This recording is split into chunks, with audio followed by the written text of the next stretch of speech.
Olá amigos, tudo bem? Estamos hoje aqui para apresentar mais um Café Literário, um projeto do Ensino Mais O2, em que nós discutimos literatura e assuntos afins. No programa de hoje, eu tenho o prazer de receber aqui Juliana Oliveto, jornalista, escritora, produtora e que tem um blog chamado Livros e Bolinhos. Esse Café Literário tem o apoio cultural da livraria Casa Verde, que fica aqui na Santos Penha, pleno coração da Tijuca.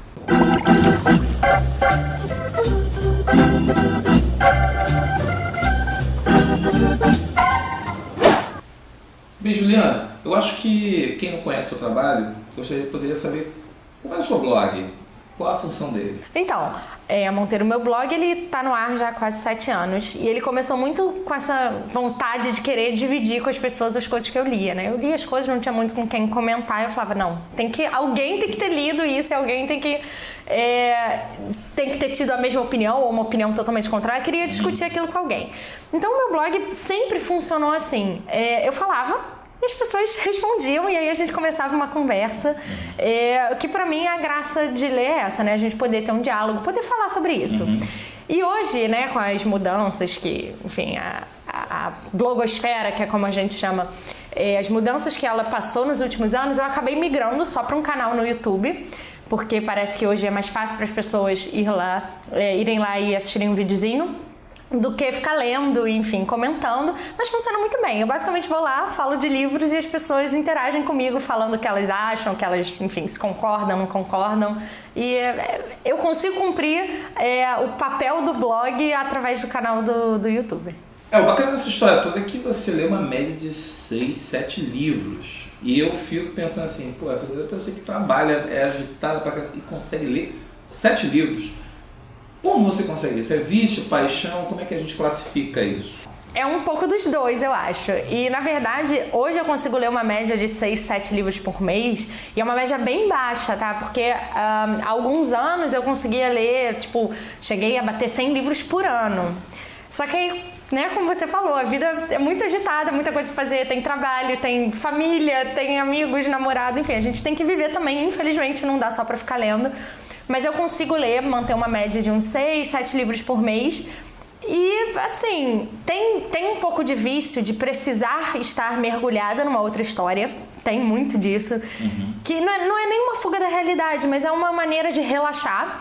Mas tem muito de paixão. É bom demais, assim, a gente encontrar um livro que consiga fazer o tempo passar de uma forma diferente, ou às vezes a gente tá muito pra baixo, aí tem aquele livro que dá uma animada.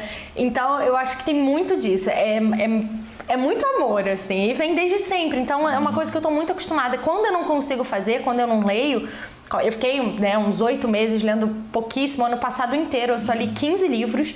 Esse ano eu já passei dos 20, só até a metade do ano. Então, assim, óbvio, pra média que a gente tá acostumado do brasileiro, é uma média alta, 15 livros no ano. Mas pra mim, pessoalmente, com o amor que eu sempre tive em casa, sempre fui muito estimulada pelos meus pais, acabava sendo pouco. Então eu junto muito isso do estímulo de casa com a paixão que eu fui criando ao longo do tempo e que virou vício. É tudo misturado. Ler 15 livros é assim, você falou bem, a média do brasileiro é uma média muito baixa. Mas eu percebo assim, que as próprias editoras de livrarias estão investindo em um perfil, nesse perfil de um público jovem. Aí você está falando que você tem uma troca no seu blog. Quem são esses leitores? Qual é o perfil desses leitores? Tem um mesmo perfil que o seu? É diferente? Quem são os escritores que estão assim? Quais são os escritores que estão fazendo a cabeça dessa galera? Olha, Monteiro, hoje assim... por incrível que pareça, as pessoas têm mania de repetir, que o brasileiro não gosta de ler e tudo mais, e eu vejo que os jovens hoje estão mudando isso. Os jovens que eu digo assim, a galera até na casa dos 30, eu vejo muito, que é a minha faixa etária, eu vejo muita mudança nesse sentido. São pessoas que gostam de ler, que enchem eventos literários, que fazem fila para pegar autógrafo de autores. Então são pessoas que têm uma paixão, e são pessoas que têm vidas igualmente ocupadas, que trabalham, que estudam e que encontram na literatura uma forma de lazer, mais do que aquela obrigação formal de faculdade e de estudo. Então eles encontram nisso uma forma de lazer. E eles têm um perfil jovem não só pela idade, mas pelo tipo de história também que eles gostam.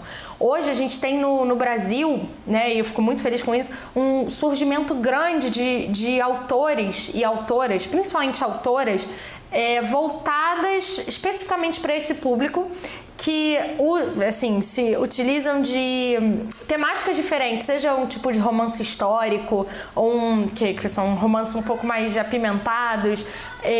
Temos também exemplos de histórias fantásticas e temos histórias comuns também, que é o que a gente chama de, por exemplo, chick lit. É um termo até que eu não gosto muito, mas são autoras da nossa geração contando histórias para pessoas da nossa geração sobre problemas da nossa geração.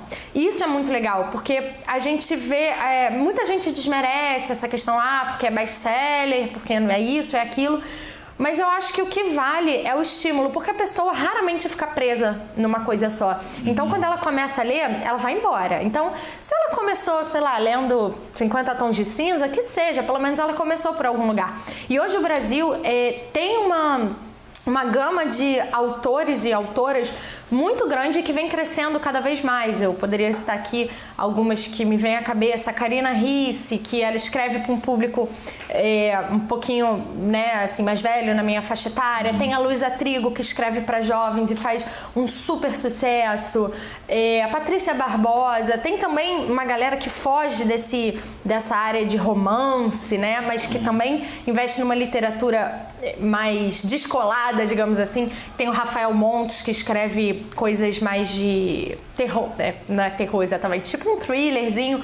Então, assim, a gente tem muito autor novo produzindo coisa nova e o público acompanha. Esses jovens, assim, que as pessoas começaram a seguir. Tem gente que começou a seguir meu canal quando tinha, sei lá, 18 anos, hoje tem 20 e poucos, quase 30, e continua lendo, continua descobrindo coisa nova. Então, eu acho que o mercado está muito propício para esses autores nacionais trazerem material novo, material nosso, né? Que às vezes a gente foca muito nessa coisa de fora, porque só tem autor bom lá fora. A gente tem coisa boa aqui também. E é muito legal poder descobrir isso, e assim, com pessoas que são da minha geração, que tem a mesma cabeça que eu.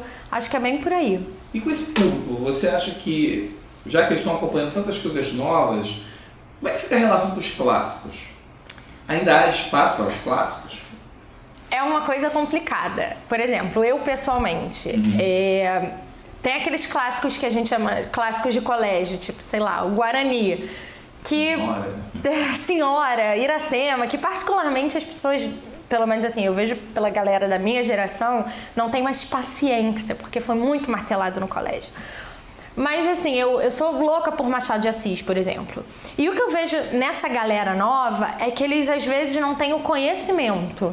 Mas se você chega e mostra, chega e fala, dá uma olhada nisso aqui, eu vejo menos preconceito do que eu via antes, assim, eu vejo um pouco mais de mente aberta, porque eu acho que a galera tá tão apaixonada pelo ler, pela leitura, que acaba assim, beleza, você tá dizendo que é bom, deixa eu arriscar aqui. Então eu acho que acaba dando uma chance e desmistificando aquela coisa do clássico. Óbvio, não é como era antigamente, tipo, na época dos meus pais, que os clássicos eram reverenciados, infelizmente. Obrigatórios, exatamente. Infelizmente isso acabou morrendo um pouco ao longo do caminho. Eu acho uma pena. Mas eu também entendo por que aconteceu. A forma, né, como era feito antigamente, não é a forma que funciona hoje para esses jovens super conectados. Mas eu tenho esperança de que eles não morrem, não. Eu acho que, sabendo apresentar esse leitor novo, eu acho que ele tem um perfil que daria uma chance. Quadrinho ajuda? Ajuda muito. Tem uma série de livros que foi lançada há alguns anos que pegava clássicos e misturava com umas coisas loucas. Histórias em quadrinhos, principalmente. Tem muito de quadrinho e tem uns romances tipo Senhora a Bruxa, sei lá, esse é o título que eu lembro, mas era Dom Casmurro e Caçador de OVNIs. Eram umas coisas assim que pegava o tradicional e transformava. Óbvio, quando eu vi isso com os livros de Machado de Assis, eu fiquei, ai meu Deus, não façam isso, por favor. Mas, querendo ou não, apesar de todo esse preconceito que gera, que eu confesso, era uma coisa que eu tenho vários em casa, não li todos, mas eu meio que torci o nariz. Mas eu entendo hoje, mais velha, eu consigo ver como isso podia ajudar aquele cara que nunca ouviu falar em senhora a se interessar. Pô, se isso aqui é legal, divertido, ela sendo uma bruxa, pô, como é que deve ser no original? Vou lá dar uma olhada. E aí, finalmente, ter contato, aquele contato com a nossa literatura mesmo. Dentro dessa possibilidade que a gente está discutindo aqui, dessa questão dos leitores, como é que fica o e-book? O e-book, quando ele surgiu, havia uma perspectiva de que ele substituiria o livro impresso e que o livro impresso estaria com seus dias contados. Você percebe isso? Você acha que o e-book foi uma moda? É uma alternativa? Como que você, que trabalha diretamente com isso, observa esse movimento? É muito engraçado, Monteiro, porque o Humberto Eco, ele tem até um livro chamado Não Contem com o Fim do Livro. E eu acho que é muito por aí, né? É um livro, já tem alguns bons anos que eu li, e ele fala muito dessa realidade. Quando começou essa moda de e-book, eu era, ai gente, fala sério, nada substitui o livro e tal. Aí até que teve um dia que bateu aquela curiosidade, mas poxa, me empresta o seu aparelho aí pra eu ver. Aí gostei, aí ganhei um. Aí quando eu ganhei um, a minha mãe falou, agora vai tirar esse monte de livro acumulado, nananã. Não é assim, Monteiro. Eu acho que a coisa virou um pouco pior, assim, pelo menos pra galera que eu acompanho. Tem gente que conseguiu migrar de uma coisa pra outra, até por questão de espaço. Aí deixou pra comprar físico só aqueles livros, de autores que gostam muito e tudo mais, ou que leu primeiro em e-book, gostou e comprou. Mas a galera mesmo não abandonou, não. Eu acho que passou a ser uma coisa meio que em paralelo. Por exemplo, eu tenho livros que eu tenho físico em e-book, mas porque o livro era tão bom, mas tão grande que eu não conseguia carregar na rua. Eu falei, já era. Aí comprei e-book e ficava carregando e lendo. Hoje em dia eu ainda leio e-book. Mas eu acho que o pessoal gosta, sabe, do livro, daquele cheiro do livro, de carregar, de ter uma coisa para segurar. E eu vejo muito isso. Eu acho que a maior parte das pessoas que eu conheço que tem um leitor de e-book não abandonou o livro físico 100%. E eu acho que apesar de ser moderno, descolado, a galera mais nova tem uma dificuldade de se adaptar porque, por exemplo, você vai ler no celular, aí você está lendo ali no seu celular o livro, aí vem aquela notificação do WhatsApp ou a notificação do Facebook.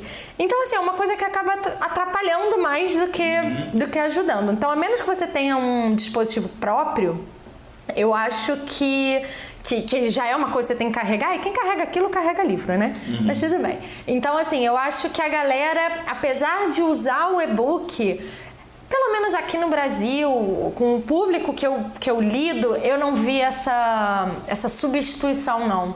E eu acho que as editoras têm muita consciência disso. Às vezes algumas colocam o e-book com uma diferença tão pequena de preço que a pessoa pensa, eu pago um pouquinho a mais e pego o livro físico. Fora que é bonito pra caramba, né? Ter aqueles livros todos assim na parede. Então eu acho que é uma coisa muito importante, muito boa pra quem quer estar sempre com alguma coisa à mão pra ler, que é o meu caso. Eu tenho sempre alguma coisa nos meus dispositivos de livros digitais, sempre. Porque, vai que eu tô na rua e acabo de ler o livro, quero ler outra coisa. Mas eu não me lembro de nada que tenha assim, vou deixar de comprar esse livro físico para comprar em e-book, não. E também não vejo a galera fazendo isso. Vejo aderindo ao e-book, mas não de uma forma que vá substituir o livro físico. Acho que esse aí continua, por um bom tempo. Quem quiser ter dicas de leituras, acompanhe o blog da Juliana. Livros e bolinhos. Livros e bolinhos, não sei porque eu boto bolinho. Porque o bolinho é a parte mais gostosa. Não, mentira, o livro é porque eu sou glutão. Mas o que acontece? Quem se interessar, eu acredito que possa buscar essa referência.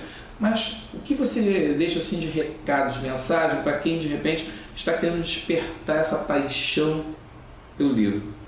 Porque tem livrarias, nós temos bibliotecas, temos livros digitais, formato PDF.